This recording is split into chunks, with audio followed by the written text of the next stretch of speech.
Welcome to the only daily podcast focusing on compliance news of the day. Each morning, start your day with a cup of coffee and Tom Fox, the voice of compliance, to hear about 4 of the top compliance, corruption, or leadership stories you will need to start your day.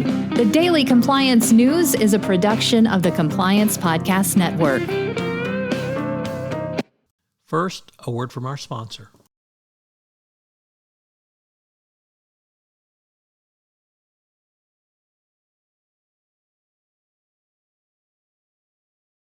The Daily Compliance News for June 27, 2022, the corporate response to Dobbs edition. As probably everyone listening to this podcast knows, the Supreme Court overturned Roe v. Wade last week in a decision entitled Dobbs.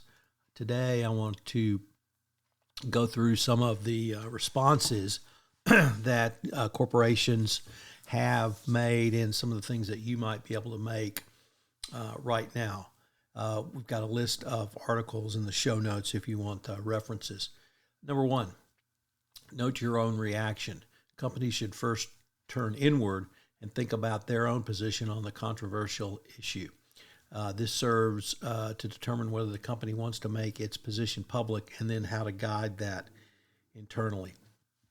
Number 2, check the state laws. There are obviously a patchwork of literally new state laws restricting abortion even today. Multiple states had trigger laws on the books which would allow their abortion bans to take effect after Dobbs was decided, and laws may have changed from Friday to today.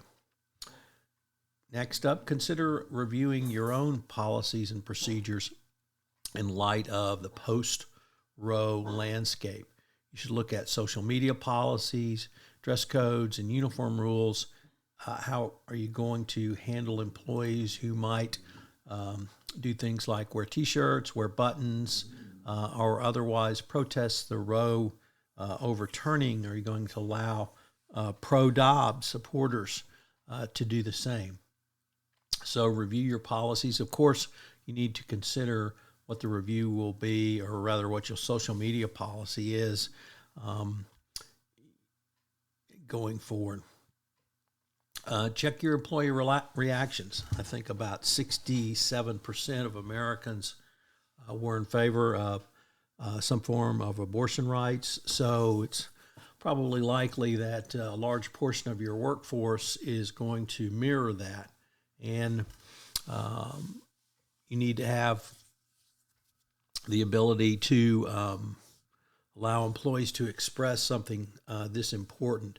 Obviously, the First Amendment right doesn't extend to private workplaces, but employee expression can be covered by a number of other protections, such as Title VII, the NLRA, or others.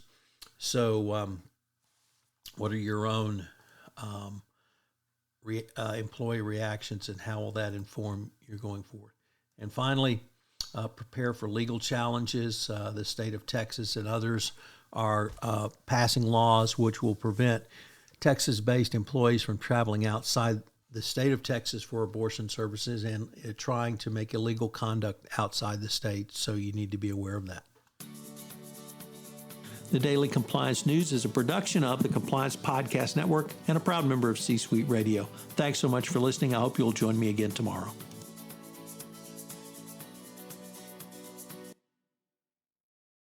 This podcast is a part of the C-Suite Radio Network. For more top business podcasts, visit c-suiteradio.com.